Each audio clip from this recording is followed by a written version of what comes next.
వ్యవసాయానికి మా రైతులకు చరిత్రలో ముందు నుంచి ఇప్పటి వరకు కేవలం ప్రకృతి వైపరీత్యాల వల్ల కష్టాలు ఉండేవి. ఇవాళ క్లాసిఫికేషన్ మారిపోయింది. రైతులకు రెండు కష్టాలు మొదలైనాయి. ఇప్పుడు ఒకప్పుడేమో కేవలం ప్రకృతి కష్టాలు ఉండేవి, ఇవాళ నెంబర్ 1 ప్రభుత్వ వైపరీత్యాలు, నెంబర్ 1. నెంబర్ 2 ప్రకృతి వైపరీత్యాలు అయిపోయినాయి.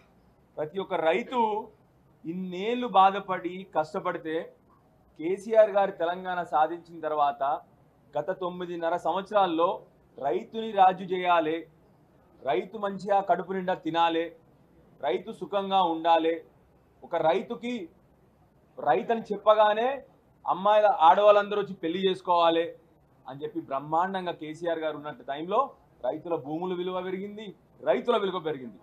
ఇవాళ ఇప్పుడే చెప్పినట్టు నేను ప్రకృతి వైపరీత్యాలు ఒకవైపు అయితే, రెండోది ప్రభుత్వ వైపరీత్యాలు.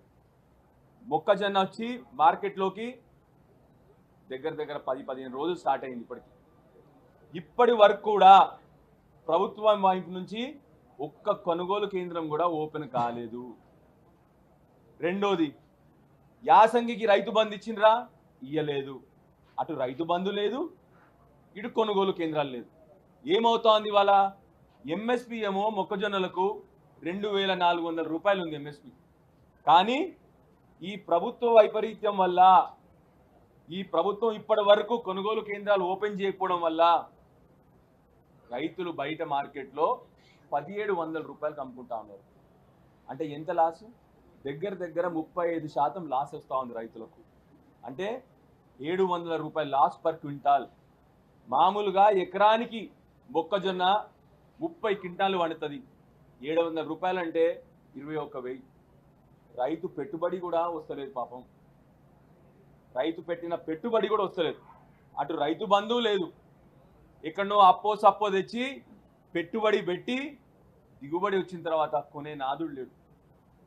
ఇప్పటికన్నా ప్రభుత్వాన్ని రిక్వెస్ట్ చేస్తూ ఉన్నాను, కరెంటు లేదు సరిగ్గా, మీ పెట్టుబడి లేదు, కొనుగోలు లేదు, మరి ఎట్లా బతకాలి రైతు?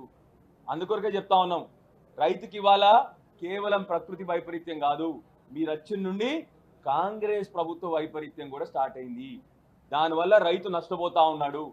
ఇప్పటికన్నా అయ్యా వ్యవసాయ శాఖ మంత్రి గారైనటువంటి తుమ్మల నాగేశ్వరరావు గారు నా రిక్వెస్ట్, ముఖ్యమంత్రి గారికి ఎట్లాగూ ఆయన ఎప్పుడు చెప్తాడు, మేము పటేళ్ళము, మేము వ్యవసాయం చేయలేదు, మేము ఎప్పుడు వ్యవసాయదారులు అందరు మా ఇంటి ముందర చెప్పులు పట్టుకొని నడుచుకుంటూ పోదురు, ఇవన్నీ ఆయనకైతే వ్యవసాయం మీద ఇంట్రెస్ట్ లేదు. ఆయన కేవలం గొప్ప ఆలోచనలు, ఆర్టిఫిషియల్ ఇంటెలిజెన్స్లు, ఫ్యూచర్ సిటీలు, ఉన్న ప్రజెంట్ని నాశనం పట్టించి ఫ్యూచర్ గురించి ఆలోచించే నాయకుడు మన ముఖ్యమంత్రి గారు. మీరన్నా సీనియర్ శాసనసభ్యులు, మీరు 40 ఏళ్ల నుంచి రాజకీయాల్లో ఉన్నారు, మీకు రైతుల కష్టాలు తెలుసు. మళ్ళీ మా తెలంగాణ రైతుల్ని ఆత్మహత్యలకు ఉసిగల్పకండి దయచేసి.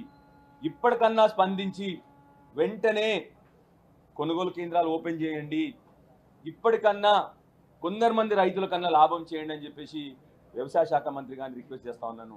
అదేవిధంగా కనీసం ఆ రైతు బంధన ఇవ్వండి అని చెప్పి రిక్వెస్ట్ చేస్తా ఉన్నాను. ఇప్పటికన్నా ప్రభుత్వం కళ్ళు తెరిచి మొక్కజొన్న రైతుల్ని ఆదుకోవాలని చెప్పేసి మళ్ళొకసారి ప్రభుత్వాన్ని విన్నవించుకుంటున్నాను. ముఖ్యంగా వ్యవసాయ శాఖ మంత్రి గారికి అన్నీ తెలుసు కాబట్టి వారన్నా ఈ కష్టకాలంలో స్పందించాలని చెప్పి వారిని రిక్వెస్ట్ చేస్తా ఉన్నాను.